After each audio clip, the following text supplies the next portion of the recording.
तो कैसे भाई आज किस पर हम लोग देख रहे हैं this is why you should not travel alone in the haunted Odisha's road in night. Swadhin let's begin Alpha की video by the way, so let's begin the video. Mishra कनंता बांजी ओडिशा से हमारा एक रेगुलर और एक पुराना सब्सक्राइबर है जिसने आज अपनी स्टोरी हमसे शेयर करी है। ये कहानी 2022 की है और ये इतनी डरावनी है कि आज तक स्वाधीन को कहीं ना कहीं हॉन्ट कर रही है। ये बात शुरू होती है जब स्वाधीन की फैमिली ने एक फोर्ड की गाड़ी खरीदी। घर में सब लोग बहुत खुश थे क्योंकि ये स्वाधीन के घर वालों की पहली गाड़ी थी। स्वाधीन को भी बाय द वे यार, मैं सोच रहा हूँ मेरे ना बोर्ड्स अभी खत्म होने वाले हैं एंड आफ्टर दैट मैं सोच रहा हूँ, अभी खत्म तो क्या ही होने वाले हैं, वैसे 28 को खत्म है, बट आई एम थिंकिंग कि I should start an another channel. मेरा एक चैनल तो है ऑलरेडी, उसमें मैं चैलेंजेस डालता हूँ। वहाँ पे मैं ज़्यादा एक्टिव, मतलब active in the sense challenge बनाने में टाइम लगता है, सो महीने में एक मैक्सिमम 2 वीडियोस आ पाती है। यहाँ पे मैं डेली डालता हूँ एंड इंस्टा पे भी मैं डेली डालता हूँ, बट आई नीड समवेयर जहाँ पे थोड़ा सा एफर्ट डाल के मैं अच्छा कंटेंट बना सकूँ। सो आई एम थिंकिंग कि एक चैनल स्टार्ट करूँ जहाँ पे मैं 2 वीडियोस इन अ वीक डालूँ एंड वो थोड़ा सा सिमिलर कंटेंट सोच रहा हूँ। मैंने 1-2 स्क्रिप्ट्स लिख रखी है, मैं रिकॉर्ड करके देखूंगा, इफ अच्छा जाता तो मे बी।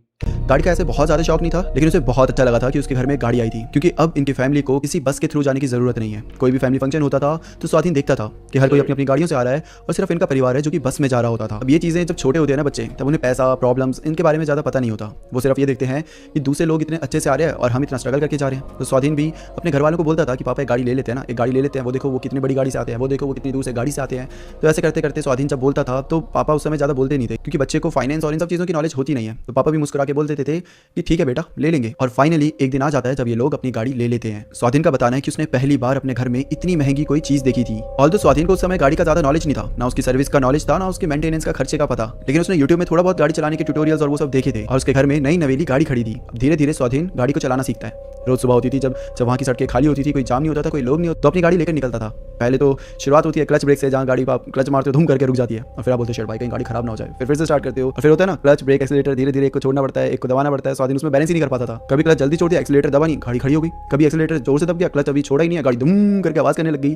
स्वाधीन बोलता था भाई साहब मेरी तो जान ही निकल गई थी, लेकिन कैसे कैसे करके उसने गाड़ी चलाना सीख ली। और फिर इसी के कुछ महीने बाद गाड़ी की फर्स्ट सर्विस का टाइम आ गया। कंपनी के हिसाब से पहली जो सर्विस होती है वो कराना जरूरी होती है, वरना वारंटी और गाड़ी की परफॉर्मेंस पे असर पड़ सकता है। और इसीलिए इन लोगों ने डिसाइड करा कि गाड़ी को बालांगीर के नियरेस्ट फोर्ड शोरूम में ले जाया जाए। अब स्वाधीन, उसका बड़ा भाई और स्वाधीन के कॉलेज का एक जूनियर होता है जो उस समय उस घर पे मौजूद होता है। ये तीनों निकल जाते हैं सर्विस सेंटर की तरफ। स्वाधीन के ग्रेजुएशन का फर्स्ट ईयर चल रहा था और नए दोस्त और एक्सपीरियंस की एक्साइटमेंट के बीच वो थोड़ा टेंशन। आपने कहा छोटा था भाई, छोटा तो बच्चा है उससे यार, कि ये फाइनेंसेस नहीं समझ पाता।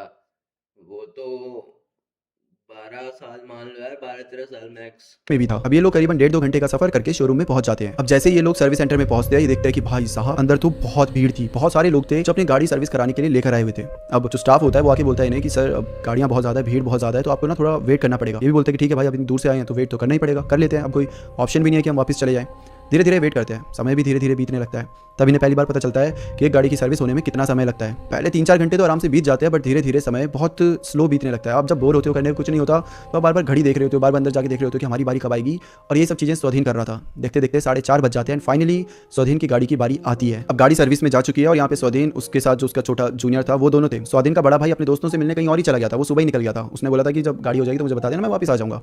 अब ये लोग यहाँ पे बैठे बैठे वेट कर रहे हैं और देखते देखते समय 7:30 बज जाते हैं और तब इनकी गाड़ी सर्विस होकर वापस आती है। अब 7:30 बजने का मतलब है कि धीरे धीरे अंधेरा भी छाने लगा है और अब स्वाधीन को थोड़ी टेंशन भी होने लगी कि यार अब इतना अंधेरा हो गया। और पहली बार, मतलब जैसा मैंने बताया, स्वाधीन को इतना गाड़ी चलाना आता नहीं था, उसने अभी सीखा है। वो अभी अपने लर्नर वाले फेज में ही है, एल लगाकर रखा है उसने अपनी गाड़ी के पीछे और उसे डर लग रहा है कि यार अंधेरा हो गया। और शायद ये फर्स्ट टाइम था जब स्वाधीन अंधेरे में गाड़ी चला रहा था। स्वाधीन अपने भाई को कॉल मिलाता है कि भाई गाड़ी हो गई है, आ जाओ। तो बोलता है चल ठीक है मैं आता हूँ, अभी थोड़ा काम कर रहे हैं हम लोग, तो शायद थोड़ा टाइम लग जाए, तो थोड़ा सा वेट कर ले या फिर आगे पीछे थोड़ा घूम ले और फिर उसके बाद मैं तेरे को मिल जाऊंगा, फिर चलते हैं साथ में। अच्छा ठीक है। अब स्वाधीन और जो उसका जूनियर होता है वो गाड़ी लेकर बालांगीर के अंदर चले जाते हैं, एक टाउन में जहाँ पे थोड़ा मार्केट एरिया था, वहाँ चले जाते हैं। फिर वहाँ पर ऐसे एक्सप्लोर करते हैं, घूमते हैं यहाँ। ऑल्दो ये पहली बार नहीं था कि ये लोग यहाँ पर आए कि इन्हें एक्सप्लोर करना है, बट अब करने को कुछ है नहीं, वेट ही करना है। तो उन्होंने कहा चलो ठीक है थोड़ा सा यहाँ घूम ही लेते हैं। अब ये मार्केट में आ जाते हैं। मार्केट में थोड़ी रोशनी थी, लोग इधर उधर चल रहे थे और कुछ दुकानें खुली हुई थी, लेकिन धीरे धीरे रात गहरी होने लगी। मार्केट का जो रश था वो कम होने लगा, सारे लोग धीरे धीरे अपने घर जाने लगे और जो वहाँ दुकानें खुली भी थी वो धीरे धीरे बंद होने लगी। स्वाधीन के दिमाग में सिर्फ एक ही बात चल रही थी कि यहाँ से इनका जो घर है वो 80 किलोमीटर दूर है और अब रात भी एकदम घनी हो चुकी थी। अब इस रात में स्वाधीन को गाड़ी चलानी थी। 80 किलोमीटर कितना मिनिमम मान लो यार, 1-1.5 घंटा तो लगेगा ही मेरे ख्याल से, इतना लगना ही चाहिए यार आई गेस। इनका बताना है कि इन्हें वेट करते करते लगभग 10:30 बज चुके थे और तब जाके इनका भाई आता है। पता नहीं अब भाई अपने दोस्तों के साथ कहाँ था, लेकिन जहाँ भी था उसने आने में बहुत टाइम लिया। 10:30 बज चुके हैं।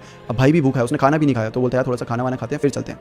खाना खाते खाते 11:30 बज जाते हैं। स्वाधीन अपने भाई को बोल भी रहा था कि भाई यार रात बहुत हो गया, तो भाई बोल रहा है तो क्या हो गया भाई, रात को तो ऐसे भी भीड़ कम होती है, आराम से चलाएगा, तो टेंशन मत ले। जिसके बाद ये 11:30 बजे अपना खाना वाना पूरा खत्म करके फाइनली अब घर की तरफ निकलते हैं। रात का टाइम, सुनसान हाईवे और लंबा सफर, सब कुछ अजीब और थोड़ा डरावना लग रहा था। हवा थोड़ी ज्यादा ही ठंडी थी और रोड पे सिर्फ कहीं कहीं पर कुछ गाड़ियां दिख जा रही थी और हर जगह आसपास सिर्फ अंधेरा ही अंधेरा। स्वाधीन अभी नया नया ड्राइविंग सीखा था, स्टीयरिंग पकड़ते हुए उसका कॉन्फिडेंस अभी पूरा डेवलप भी नहीं हुआ था और इसीलिए वो धीरे धीरे गाड़ी चला रहा था। अब ये पतनागढ़ पहुंच जाते हैं, जहां तक सब कुछ ठीक था, बिल्कुल नॉर्मल चल रहा था। धीरे धीरे स्वाधीन को भी कॉन्फिडेंस आ रहा था कि हाँ वो चला सकता है। लेकिन पतनागढ़ पार करने के बाद एक 40 किलोमीटर का स्ट्रेच आता है जहां पर रोड काफी खराब है, दोनों तरफ सिर्फ जंगल है और स्ट्रीट लाइट का तो नामो निशान ही नहीं है, सिर्फ एक पतली सी रोड है जो अंधेरे में घुल जाती है। वहां से आगे का सफर अब सस्पेंस और टेंशन भरा था। एक ऐसा रास्ता जहां रात के 12 बजे के बाद अकेला सफर किसी के लिए भी खौफनाक हो सकता है। स्वाधीन ध्यान से गाड़ी चला रहा था कि अचानक एक ब्रेकर जैसा आता है, एक हम्प टाइप, और स्वाधीन की गाड़ी अचानक से उछल जाती है। पहले स्वाधीन को लगता है शायद रोड खराब होगा, उसकी वजह से हुआ, लेकिन धीरे धीरे स्वाधीन के हाथ में जो स्टीयरिंग होती है वो भारी हो रही थी। स्वाधीन तुरंत गाड़ी को रोक देता है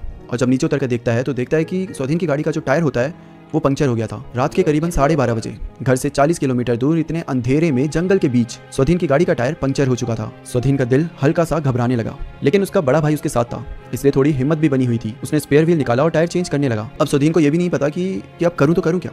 वो जल्दी से यूट्यूब चलाने की कोशिश करता है, थोड़ा बहुत यहाँ वहाँ से पूछ के उसे पता चलता है कि जो स्टीयरिंग व्हील है उसको पंक्चर वाले टायर से चेंज करना है। अब वो कैसे करना है वो भी यूट्यूब और इंटरनेट की मदद लेकर ही उसे पता चलता है। नया ड्राइवर होने की वजह से जैक लगाना और गाड़ी उठाना थोड़ा सा मुश्किल हो रहा था। जैसे ही उसने जैक लगाया और थोड़ा गाड़ी ऊपर उठी, तभी एक अजीब सी आवाज सुनाई देती है, जैसे कि कोई धीरे धीरे रो रहा हो, एक हल्की सी दबी हुई सी चीख। स्वाधीन को लगता है शायद जैक या मेटल का फ्रिक्शन साउंड होगा और रात के टाइम में जंगल में आवाज थोड़ी एको भी हो रही होगी। उसने इग्नोर कर दिया, लेकिन 2 मिनट बाद एक छोटे बच्चे के जोर जोर से रोने की आवाज आने लगी। स्वाधीन के हाथ वहीं पर कांपने लगे। धीरे से उसने अपने भाई की तरफ देखा तो उसका भाई एकदम शांत आवाज में कहता है, तू टायर चेंज कर, मैं यहीं हूँ। स्वाधीन वापस से अपने काम में लग गया, लेकिन इस बार उसकी सांसें और ज्यादा तेज हो गई थी और रात के अंधेरे में जंगल के बीच वो आवाज जैसे कि मानो पूरी तरीके से स्वाधीन का पूरा कंसंट्रेशन अपनी तरफ खींच रही हो। कुछ भी नॉर्मल नहीं लग रहा था। छोटी छोटी चीज, छोटी छोटी आवाज भी अब स्वाधीन को डराने लगी थी। और उसके बाद वो जो धीरे धीरे बच्चे की रोने की आवाज आ रही थी वो धीरे धीरे एक औरत की आवाज में बदल जाती है, एक ऐसी आवाज जो कि मानो एक औरत दर्द में चिल्ला रही हो। स्वाधीन की पूरी बॉडी कांपने लगी। रात का अंधेरा और घना हो गया। इस समय पर आसपास भी कोई गाड़ियां नहीं निकल रही थी। पूरे जंगल में मानो कि सिर्फ स्वाधीन और उसके दोस्त अकेले हों और उस औरत के रोने की आवाज और ज्यादा क्लियर होती जा रही थी। गाड़ी ऑलमोस्ट ऊपर उठ चुकी थी, बस व्हील के 4 नट्स खोलने बाकी थे। जैसे ही स्वाधीन ने पहला नट खोला, आवाज और तेज हो गई। उसका डर कंट्रोल से बाहर जा रहा था। तुरंत उसने गाड़ी का विंडो डाउन किया और फोन से हनुमान चालीसा फुल वॉल्यूम में चला दी। अब स्वाधीन का जो जूनियर होता है, जो गाड़ी में ही बैठा हुआ था, उसका रिसेंटली ब्रेकअप हुआ था और वो अलग ही जोन में था। वो हनुमान चालीसा जब सुन रहा था तो उसको बड़ा अजीब सा लगा और उसने सीधा फोन लेकर वॉल्यूम डाउन कर दिया। स्वाधीन ने गुस्से में उसे कहा कि ओए गाड़ी में ही रहिए और वॉल्यूम पूरा कर। जिसके बाद उस जूनियर को भी समझ नहीं आया कि क्या हो गया। उसने कुछ ज़्यादा पूछा नहीं और वॉल्यूम पूरा अप करने के बाद वो फिर से अपनी सीट में बैठ के सोने लगा। अब जब स्वाधीन उस गाड़ी के पहिए को निकालने की कोशिश कर रहा था तो अजीब बात ये थी कि वो टायर हिल ही नहीं रहा था। चारों नट खोलने के बाद भी जैसे मानो टायर एकदम जाम हो चुका था। स्वाधीन को ऐसा लग रहा था कि जैसे वो टायर निकालने की कोशिश कर रहा है, कोई अदृश्य शक्ति उस टायर को ऐसे पकड़ के बैठी है। कैसे तो करके अपने भाई को बुला के बहुत जान लगा कि उन्होंने टायर को खींचा और जल्दी से टायर को चेंज कर दिया। जिसके बाद 4 नट्स लगाए और स्वाधीन के दिमाग में सिर्फ एक बात चल रही थी कि इस रास्ते पे रुकना बिल्कुल भी सेफ नहीं है। स्वाधीन जो अभी तक 60 भी नहीं छू पा रहा था, 40-50 की स्पीड से चला रहा था, अचानक से 100+ की स्पीड में भगाने लगा गाड़ी। बगल में बैठा उसका भाई और पीछे बैठा वो जूनियर, दोनों उसे यही कह रहे कि भाई क्या हो गया, क्या हो गया। जूनियर को इतना ज्यादा डर लग जाता है कि बोलता है कि भाई ब्रेकअप मेरा हुआ है, तू क्यों ऐसी एक्टिंग कर रहा है, भाई तू तो धीरे चला दे। और स्वाधीन धीरे नहीं चला रहा, उसको कैसे भी करके वहां से बस बाहर निकलना है। और तभी सबसे डरावनी चीज होती है, गाड़ी के सामने से अचानक से एक व्हाइट कलर का फिगर एकदम ऐसे क्रॉस कर जाता है। पहले वो फिगर लेफ्ट से ऐसे राइट की तरफ क्रॉस होता है। स्वाधीन ने डर में आकर ब्रेक नहीं लगाई बल्कि एक्सीलरेटर दबाकर गाड़ी और तेज भगाना शुरू कर दिया और कुछ टाइम बाद वही सेम फिगर राइट से ऐसे लेफ्ट की तरफ क्रॉस करता है। अब वो मेल था या फीमेल ये स्वाधीन को समझ नहीं आया, बस एक अजीब सा फिगर था जो कि ढंग से दिखाई भी नहीं दिया। स्वाधीन तो इतना डर गया था कि रियर व्यू मिरर में देखने की भी उसकी हिम्मत नहीं हो रही थी। स्टीयरिंग व्हील सीधा पकड़े हुए हनुमान चालीसा चलाते हुए वो बिना पीछे देखे गाड़ी भगाता रहा। अब स्वाधीन गाड़ी को और तेज भगा रहा है। उसने कुछ नहीं देखा, बस वो स्टीयरिंग सीधा पकड़े हुए बस भगाए जा रहा है। और तभी स्वाधीन देखता है उसकी लेफ्ट साइड में एक औरत होती है, सफेद रंग की साड़ी में उसी के साथ चल रही होती है। वो सीधा उसकी खिड़की के पास गाड़ी के साथ साथ भाग रही थी। और सबसे अजीब बात ये थी कि वो औरत सिर्फ स्वाधीन को दिखाई दे रही थी, ना उसके भाई को, ना उसके पीछे बैठे दोस्त को। उस औरत ने सफेद रंग की साड़ी पहनी हुई थी और उसके बाल पूरे आगे लटक रहे थे और इसीलिए उसका चेहरा बिल्कुल नहीं दिखाई दे रहा था। लेकिन स्वाधीन क्लियरली महसूस कर पा रहा था कि वो औरत भागते हुए भी स्वाधीन को घूर रही थी, सीधा उसकी आंखों में। स्वाधीन अपनी गाड़ी को बहुत तेज भगा रहा था, 110 से 120, 120 से 130, लेकिन फिर भी वो औरत बड़े आराम से स्वाधीन की गाड़ी के बगल में ही थी। ऐसा लग रहा था कि स्वाधीन कितनी भी तेज भगा ले वो उस औरत को पीछे छोड़ ही नहीं सकता। और यहाँ पर उसका भाई और उसका दोस्त वो चिल्ला के पागल हो गए थे। वो बोल रहे थे कि क्या कर रहा है, रुक जा, लेकिन स्वाधीन तो मानो उनको पूरी तरीके से अनसुना कर रहा था। इनफैक्ट ऐसा लग रहा था जैसे कि गाड़ी में सिर्फ स्वाधीन बैठा है, उसके भाई और उसके दोस्तों से महसूस भी नहीं हो रहे थे। स्वाधीन का गला सूख चुका था, हाथ स्टीयरिंग पर जम चुके थे, बस हनुमान चालीसा सुनता हुआ मन ही मन भगवान को याद कर रहा था। अब इस रास्ते में आगे चलकर एक मंदिर पड़ता है और जैसे जैसे वो मंदिर पास आ रहा था, स्वाधीन अपने सामने आंखें बंद करके सिर्फ एक प्रार्थना करता है कि माता माता प्लीज बचा लो। और जैसे ही वो मंदिर सामने आता है वो औरत अचानक से सीधा लेफ्ट साइड से रोड के किनारे भागती हुई अंधेरे में गायब हो जाती है। एक सेकंड पहले वो बिल्कुल बगल में थी और अगले ही पल वो गायब। जिसके बाद स्वाधीन फाइनली मंदिर के सामने ब्रेक लगाता है। उसका भाई पूरी तरीके से गुस्से में कि तू पागल हो गया, तू क्या कर रहा है, तुझे अक्ल नहीं है क्या। और पीछे उसका दोस्त, वो तो उसने शायद अपनी एक्स वैक्स सबको याद कर लिया था इस समय पर। उसने कहा था कि भाई बस इतना ही है मेरे जीवन। बट फाइनली स्वाधीन इन दोनों को बताता है जो जो उसने देखा, जो उसके बगल में वो औरत भाग रही थी, जो उसने वो बच्चे की आवाज़ सुनी, वो सब चीज़ें। और तब जाके इन दोनों को पता चला कि स्वाधीन अपनी गाड़ी को क्यों भगा रहा था। और वो जो पीछे बैठा जूनियर था अब उल्टा स्वाधीन को बोलता है भाई तू भगा, भाई तू कैसे भी करके बस पहुंचा दे भाई, प्लीज़ भाई भगा, अब रुक मत। और जो बड़ा भाई है बोलता है अच्छा ठीक है, तू टेंशन मत ले, अभी हम माता के पास ही है ना, वो चली गई ना जो भी थी, अब तू चल माता के सामने, हम अपना माथा टेकते हैं और फिर उसके बाद चलते हैं। स्वाधीन अपनी गाड़ी से बाहर उतरा, उसका भाई अपनी गाड़ी से बाहर उतरा। पीछे बैठा जूनियर बोलता है भाई मैं ना यहीं से हाथ टेकता हूँ, भाई मैं बाहर नहीं आ रहा, भाई तुम चले जाओ। फिर ये दोनों आगे जाते हैं, माता के जो मंदिर होता है ऑल्दो बंद था लेकिन अपना माथा टेकते हैं, माता से आशीर्वाद लेते हैं और फिर वापस आते हैं। और जो बाहर बैठा हुआ था उसने तो अपनी विंडो डाउन भी नहीं करी, बस ऐसे करके विंडो के सामने ऐसे करके जय माता दी कर रहा था बस। Interesting character. उसके बाद स्वाधीन आगे का सफर तय करता है एंड फाइनली ये लोग घर पहुंच जाते हैं। घर पहुंचते पहुंचते करीबन 2:30 या 3 बज चुके थे। स्वाधीन और उसका भाई अभी भी बहुत शौक में थे। घर जाकर उन्होंने मम्मी को सब कुछ बताया। मम्मी ने जो कहा उससे स्वाधीन की रूह कांप गई। उन्होंने बताया कि कई बार कुछ प्रेग्नेंट औरतें होती है जो कि डिलीवरी के टाइम या फिर किसी एक्सीडेंट की वजह से उनकी मौत हो जाती है। उनकी आत्मा पहले बच्चे की रोने की आवाज से सिग्नल देती है और फिर माँ की रोने की आवाज सुनाई देती है। और ऐसी आत्माओं को लोकल लैंग्वेज में पेतेन कहा जाता है। आई डोंट नो कि मैं प्रोनाउंसिएशन एकदम सही कर रहा हूँ या नहीं, बट आप इसको सर्च कर सकते हो, इसे पेतेन कहा जाता है। स्वाधीन की माँ ने आगे ये बताया कि शायद तुम लोगों ने अपनी जिंदगी में कुछ अच्छे ही काम किए होंगे कि वो जो आत्मा थी वो तुम्हारा कुछ बिगाड़ नहीं पाई, वरना ऐसे केसेस में कई सारे लोगों के साथ बहुत बुरा हुआ है, इतना बुरा कि शायद आप सुन भी ना पाओ। आज भी जब स्वाधीन उस रात को याद करता है सब कुछ मानो आंखों के सामने फ्रेश हो जाता है। वो जंगल का अंधेरा, वो बच्चे की रोने की आवाज और वो सफेद रंग की साड़ी पहनी हुई वो औरत जो 110 की स्पीड में भाग रही थी। उस रात के बाद स्वाधीन ने कभी भी उस रास्ते में रात को सफर नहीं करा। वैसे ये बात सिर्फ स्वाधीन के साथ नहीं हुई थी, उसका एक दोस्त भी था,